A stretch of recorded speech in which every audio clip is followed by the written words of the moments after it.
salah pengajian lebih berbahaya daripada salah pergaulan. Membanjiri dunia maya itu dengan konten-konten positif yang bernafaskan Ahlus Sunnah wal Jamaah An-Nahdiyah. Assalamualaikum warahmatullahi wabarakatuh. Assalatu wassalamu ala rasulillah, la haula wala quwata illa billah. Selamat malam teman-teman, kembali lagi bersama saya Andi Kurniawan. Pada kesempatan hari ini kita akan berdiskusi atau mereview sebuah film yang beberapa waktu sempat viral, yakni Super Santri. Nah, dalam hal ini adalah NU Channel yang merilis film ini. Film yang bertemakan superhero lokal ini menuai banyak respon dari masyarakat maupun dari kalangan milenial karena mengangkat suatu isu yang cukup relevan di kalangan masyarakat. Dan tentunya dibingkai dengan bergenre superhero. Nah, tentunya untuk itu saya tidak sendiri, di samping saya sudah ada Gus Ahmad Liwaluh Hamdi. Selamat malam Gus. Selamat malam. Gus Ahmad Liwaluh Hamdi ini adalah pengasuh Pondok Pesantren Manwalul A'la Purwodadi. Selain itu juga sebagai anggota Komisi Aswaja PWNU Provinsi Jawa Tengah. Nah, untuk pembicara yang kedua ada Mas Muhammad Gulam Dhofir Mansur. Nah, Mas Gulam ini adalah anggota atau pengurus PWNU IPNU Provinsi Jawa Tengah. Nah, selain itu lagi lanjut studi S2 nggih Mas? Di Strata 2 Hukum Tata Negara Universitas Negeri Semarang. Nah, untuk selanjutnya mungkin kita langsung bertanya-tanya kepada narasumber. Untuk yang pertama mungkin ke Gus El dulu nih. Dari film yang bertemakan superhero, tapi isinya ini cukup agak berat Gus, yaitu sedikit banyaknya juga menyangkut tentang isu-isu radikalisme. Mungkin sebenarnya apa sih yang mendasari NU dalam hal ini adalah NU Channel untuk membuat film ini? Ya, memang menarik. Dari Nahdlatul Ulama sendiri itu berpikirnya sudah maju ke depan, sudah milenial, karena memang kita tahu bersama bahwa media sosial atau perfilman itu kan bisa dijadikan sarana informasi, sarana hiburan maupun sarana pendidikan. Jadi memang dalam penyampaian dakwah itu tidak melulu secara verbal atau ya seperti mubalek. Pada umumnya itu tidak harus ceramah. Nah, lewat berbagai media bisa. Di antaranya itu lewat film. Memang kalau kita pahami dari film yang durasinya kurang lebih dari 1 jam itu, yang pemerannya kelas luar biasa itu sudah ada Gus Miftah, ada Gus Yusuf, ada Pak Sekjen itu di sana, dan ada anak-anak muda juga tampil di sana dengan menyuguhkan penampilan koreografi pencaksilat yang luar biasa itu. Jadi memang perlu adanya dakwah yang bernafaskan Ahlus Sunnah wal Jamaah An-Nahdiyah, yang memang itu mengirim pesan bahwa Islam itu harus moderat, harus wasatiyah, di mana pesan ini akan mudah tersampaikan apabila melalui model atau lewat sarana perfilman. Karena memang diakui ada sebagian umat Islam kita itu yang memang dalam tanda kutip itu alergi untuk menghadiri pengajian, apalagi mau mondok gitu. Nah, sehingga yang bisa menyentuh ranah mereka yang belum terjamah oleh kajian-kajian ilmiah Islam, yang belum terbiasa dengan nuansa pengajian, itu bisa disentuh lewat film. Karena memang temanya itu superhero. Ya, saya kira itu nanti ada sambungannya dengan series seperti Joko Anwar itu Mas, Langit dan Bumi gitu. Si buta dari Gua Hantu itu. Tapi ternyata ya memang menarik itu filmnya itu. Jadi memang harus dibuat sebuah film untuk menyentuh ranah-ranah umat Islam kita, saudara kita yang masih belum terbiasa menghadiri pengajian seperti itu. Menarik ya teman-teman. Di situ juga dihadiri oleh tokoh-tokoh NU langsung nggih Pak. Ada Pak Sekjen, Pak Helmi, ada Gus Miftah juga, kiai yang kita ketahui banyak pengaruhnya di kalangan masyarakat tentu. Presiden pendosa. Mungkin kalau orang ajinya itu. Iya, di pondoknya. Kalau kita melihat gagasan dari NU Channel ini, apakah ke depan nanti akan banyak bermunculan kembali Pak? Mungkin bisa dibingkai dengan film superhero lokal atau bisa dibingkai dengan industri kreatif media yang lain. Oh ya, mungkin Mas Gulam bisa menanggapi terkait ini, Mas Gulam.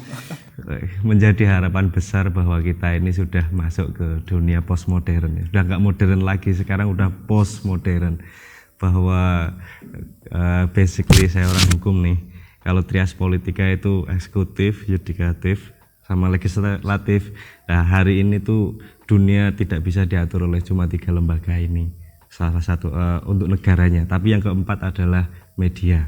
Itu sudah disepakati bahwa termasuk ada film, kemudian konten-konten kreator yang hari ini berterbaran di berbagai platform, itu adalah bagian dari bagaimana cara mempengaruhi di sisi yang keempat ini. Tentu apalagi kita yang muda ya, pelajar Nahdlatul Ulama sudah mencoba untuk action secara real dalam konteks itu. Kita kemarin aja terbaru Harlah bikin cover sholawat, film pendek dan macam-macam. Memang ranah yang harus disentuh oleh teman-teman Nahdliyin khususnya yang muda ya di situ, untuk membanjiri dunia maya itu dengan konten-konten positif yang bernafaskan Ahlus Sunnah wal Jamaah An-Nahdliyah, seperti itu. Karena memang dari luar juga tantangannya sangat luar biasa, baik dari yang sebelah kiri kita ada orang yang dengan semua nggak nutup aurat lah, film sarunya dan macam-macam, atau sebelah kanan dengan Islam yang sangat begitu keras. Iya. Nah, kita ini harus stay di tengah nih, stay di tengah, tetap stabil, menyesuaikan kondisi. Pasnya ya diperbanyak kontennya, seperti itu. Mungkin yang bisa menguasai media itu yang bisa memegang dunia itu ya. Hari ini seperti itu, Gus, kira-kira, Gus. Apalagi kita di masa pandemi hari ini banyak sekali aktivitas yang sebelumnya kita laksanakan secara langsung, kini beralih hanya dengan menggunakan gadget ini, Pak. Mungkin kalau kita melihat persaingan NU sendiri dalam menghadapi dunia postmodern ke depan, mungkin akan seperti apa Pak persaingan? Atau mungkin resistensi dari kelompok radikal ekstrim, atau justru dari kelompok kiri yang lebih sekuler mungkin, Pak? Ya, mungkin 5 tahun lalu ya sekitar itulah, kita kan sudah kalah langkah, karena mereka itu tetangga kita sebelah itu kan sudah banyak berkecimpung di dalam media sosial, sudah banyak postingan di Google. Contoh saja, kalau misal kita ngetik di kolom Google itu, kita searching misalkan Manaqib Syekh Abdul Qadir Jilani, itu ternyata yang trending, yang urutan pertama, kedua, ketiga atau page awal itu di Google kan dari kalangan mereka, bahwa itu adalah bid'ah, itu khurafat, itu syirik. Nah itu 5 tahun ke belakang. Nah ini kita sudah istilahnya menyulam. Dari kemarin-kemarin ini kita sudah merambah di dunia medsos, kemudian dari dunia perfilman. Itu memang perlu. Ada beberapa film yang memang sudah disajikan sesuai dengan ajaran kita, seperti film-film ayat-ayat cinta, terus wanita berkalung sorban, Hanung Bramantyo itu ya. Sebenarnya memang sudah ada pergerakan dakwah melalui perfilman, cuma ya masih istilahnya itu pemain solo itu. Dan Jam'iyah Nahdlatul Ulama alhamdulillah ya mulai beberapa tahun terakhir ini sudah merambah ke sana, itu sebagai wujud bahwa kita itu juga bisa bersaing dengan tetangga sebelah itu. Ya mungkin untuk Mas Gulam nih, tadi kan juga sangat penting ya NU dalam membangun media sosial yang edukatif serta menerapkan atau mentransformasi teknologi saat ini. Apakah mungkin dari IPNU sendiri atau IPPNU, apakah sudah ke depan ada gambaran atau visi ke depan untuk menanggapi masalah-masalah yang dihadapi? Pusatnya pemuda ya. Yun sewu guys ya. Jadi gini Mas, khususnya di kalangan pelajar Nahdliyin hari ini memang sudah jauh lebih baik daripada beberapa tahun yang lalu, dengan kita mampu memproses diri untuk turut mau belajar, mau nyemplung di dunia konten-konten seperti itu, bahwa hari ini pelajar-pelajar itu juga sudah cukup banyak yang menjadi YouTuber dan macam-macam, yang mengisi konten-konten di dunia YouTube, di dunia website, itu sudah cukup signifikan. namun tetap perlu harus dipush lagi. Ini kita di Ibnu Jateng sedang ini Gus pengajuan studio lah kira-kira full alat set streamingnya, karena memang SDM-nya itu alhamdulillah setelah awal tahun Januari waktu itu kita melakukan pelatihan zona kreator. Dari 40 kita bagi, ini yang konten YouTube, ini yang media untuk platform portal. Di Ibnu Jateng ngisi berita, artikel dan lain-lain, sisanya nanti di part yang lain lagi di dunia sosial media.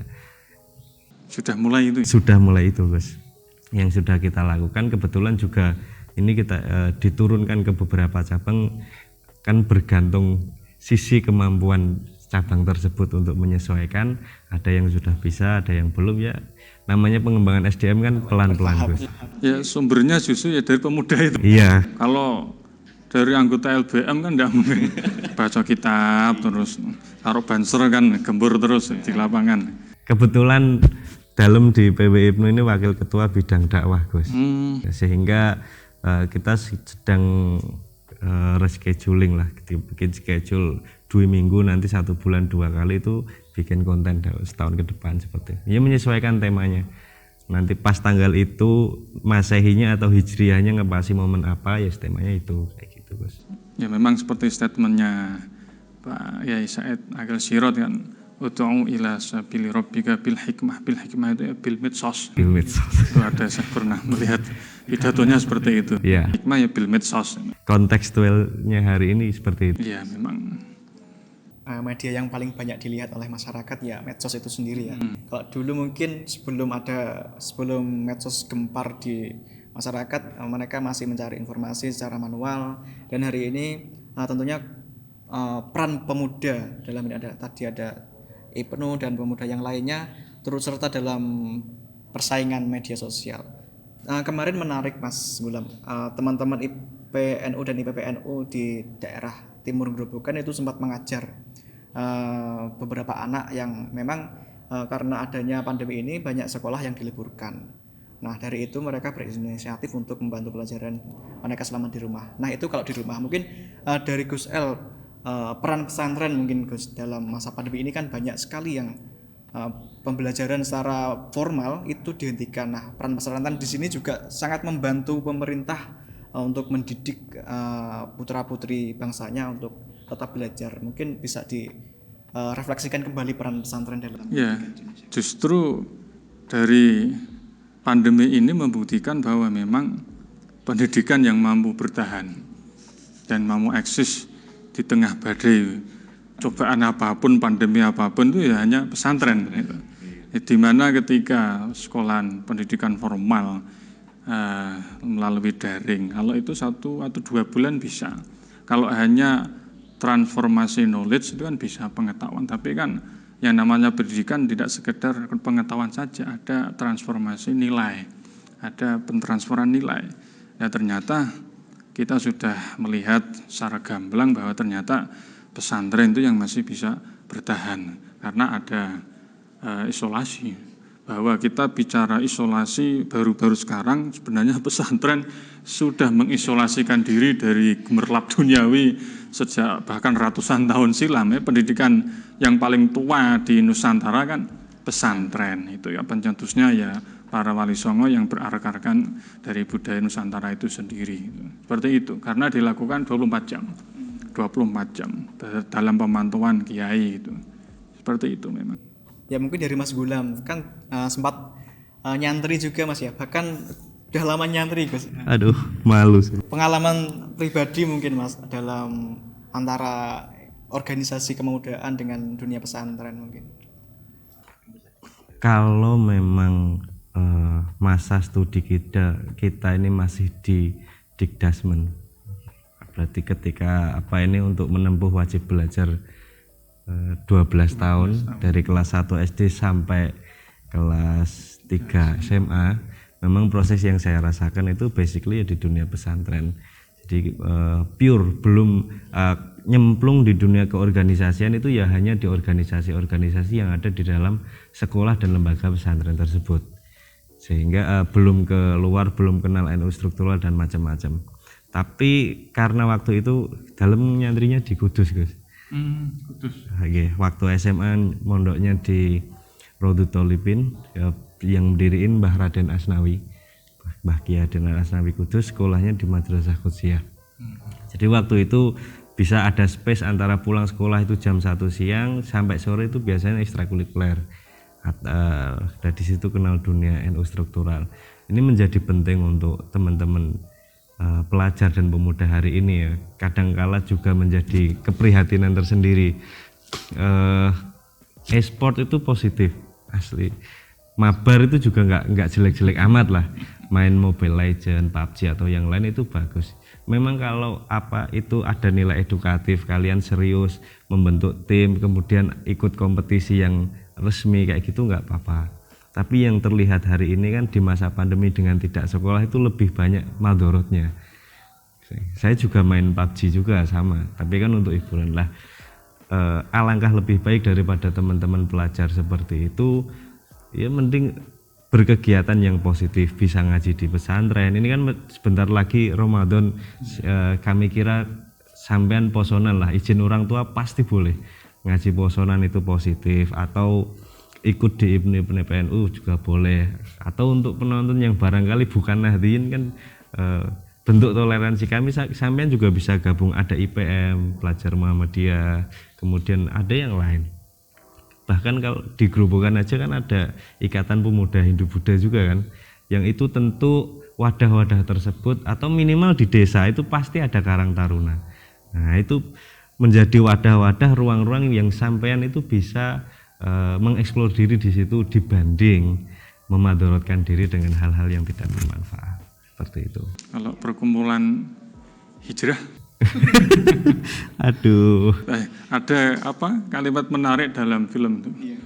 Mending salah pergaulan lebih salah pengajian lebih berbahaya daripada salah pergaulan. Iya. Seperti itu. Itu pendekar yang musuh itu tadi itu. Ada kalimat seperti itu. Salah pengajian lebih berbahaya daripada salah pergaulan itu. Itu sangat fenomenal kata-kata seperti itu Gus ya, dalam cukup berani NU dalam membuat film yang bertemakan radikalisme. Mungkin dengan adanya film ini banyak teman-teman yang mungkin juga yang sudah terlanjur berada di forum-forum tersebut, mungkin responnya akan gimana Gus? Apakah akan mereka membuat suatu film tandingan mungkin, atau justru akan terbuka hatinya dengan adanya film ini? Ya macam-macam responnya. Nanti ya bisa jadi seperti itu tuh, membuat istilahnya tuh tandingan film. Tapi yang pasti kita harus fokus pada internal kita untuk semakin menyajikan tontonan film itu bukan hanya dari sisi esensi pesan moralnya yang mau disampaikan, tapi memang dari pengemasan, dari sebelum produksi itu harus dimatangkan inti dari ceritanya apa, terus castingnya, terus dialognya, setting tempatnya, alur ceritanya. Itu kalau menarik nanti ya secara tidak langsung nanti ada kita memiliki fans sendiri yang belum terjamah oleh pengajian, nanti malah bisa terpengaruh dari pesan moral kita itu. Ya, menjadi sebuah ironi ketika kita banyak menggemari atau menjadi fan dari film-film luar negeri seperti Spider-Man, Batman dan lain-lain, tapi kita lupa dengan bahwa kita sebenarnya punya superhero sendiri seperti Gatot Kaca, seperti tadi yang disampaikan dalam film Super Santri tersendiri. Nah, mungkin Mas Gulam ada respon tersendiri Mas untuk kalangan milenial ini lebih suka western oriented daripada film-film lokal. Mungkin juga ada pesan untuk para konten kreator mungkin. Oh iya tentu. Jadi orang merasa interest ya, punya ketertarikan itu ketika sesuatu, apalagi konteks hari ini ya, apalagi jika sesuatu itu packagingnya menarik, udah itu. Meskipun ada ada gium bahwa don't judge by cover, tapi tetap hari ini apalagi di dunia media yang bisa kita lihat di smartphone kita itu segala sesuatu kalau packagingnya menarik itu akan mendapat perhatian tersendiri. Kesan pertama ini. Deddy Corbuzier itu belum setahun sudah 13 juta subscriber toh. Ya setahun lebih lah, mulai pandemi kan. Itu pun beliau videonya ada yang 30 menit, ada yang 1 jam. Bahwa hari ini yang tren pun itu tidak movie-movie yang di box office itu kayak gitu, enggak. Saya juga suka nonton film, suka nonton ke bioskop dan macam-macam. Tapi kan itu untuk pengetahuan, tidak untuk menjadi lifestyle. Untuk pengetahuan bahwa di luar sana ada seperti itu, kita sebagai pelajar Nahdliyin harus seperti apa kan gitu.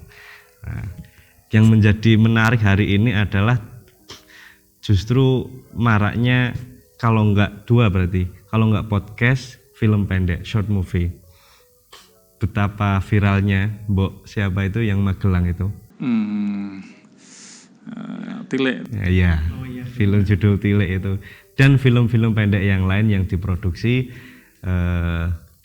sampai hari ini viewernya itu grow up, tumbuh terus biasa. naik terus seperti itu. Lah untuk kalangan teman-teman NU, bahwa hal-hal inilah yang menjadi daya ketertarikan oleh pemuda hari ini, termasuk kompetisi-kompetisi game e-sport itu juga nggak apa-apa. Saya juga melihat di beberapa daerah hari ini sedang terlaksana porseni di PC Ibnu Jepara, Gus. PC Ibnu PPNU. Di situ juga ada kompetisi e-sportnya. Tapi kan positif tentu. Kemudian kemarin PC Ibnu Batang juga, itu nggak apa-apa. Nah untuk dunia movie sendiri, tentu lebih mengena bahwa itu video pendek dan pesan yang disampaikan itu kuat.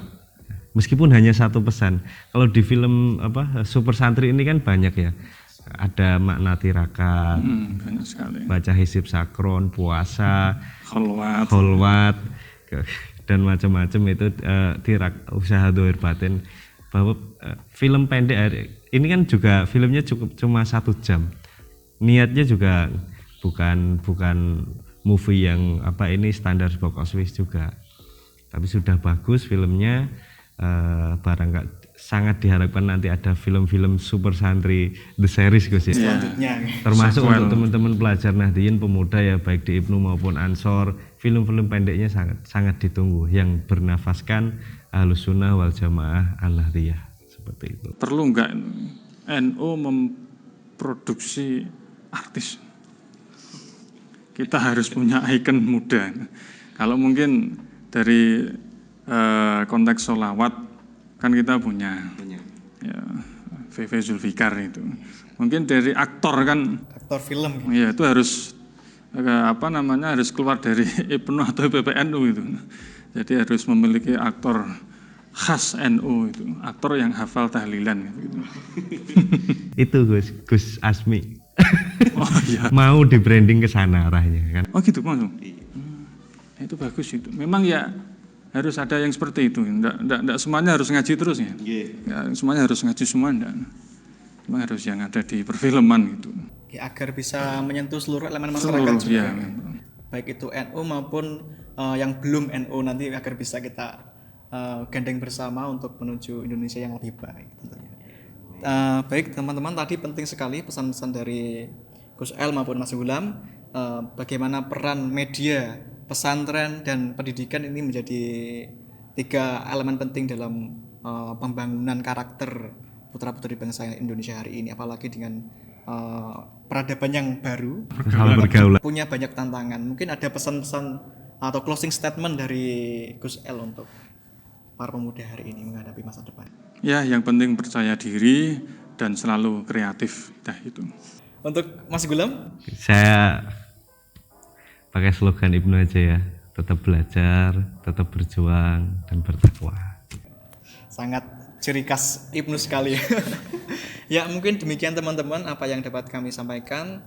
Semoga ilmu hari ini dapat kita serap, kita simpan dalam hati dan pikiran, serta dapat diimplementasikan dalam kegiatan sehari-hari. Terima kasih Gus El dan Mas Gulam untuk menyempatkan waktu berharganya pada kesempatan hari ini. Mungkin itu saja dari saya. Kurang dan lebihnya saya mohon maaf. Wassalamualaikum warahmatullahi wabarakatuh.